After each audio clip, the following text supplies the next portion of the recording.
एक मोठी बातमी आहे ती म्हणजे विधानसभा निवडणूक निकालानंतर विरोधकांनी ईव्हीएम वरती संशय व्यक्त केलेला आहे आणि यावरती आता निवडणूक आयोगाने स्पष्टीकरण दिलेलं आहे। मतदान आणि मतमोजणीच्या आकड्यांमध्ये तफावतीच्या कुठेच तक्रारी नाहीये असं आयोगाने सांगितलंय।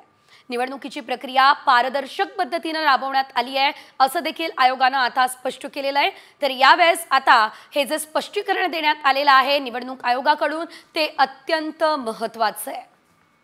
तर एक मोठी बातमी आहे ती म्हणजे विधानसभा निवडणूक निकालानंतर विरोधकांनी ईव्हीएम वरती संशय व्यक्त केलेला आहे आणि यावरती आता निवडणूक आयोगाने स्पष्टीकरण दिलेलं आहे। मतदान आणि मतमोजणीच्या आकड्यांमध्ये तफावतीच्या कुठेच तक्रारी नाहीये असं आयोगाने सांगितलंय।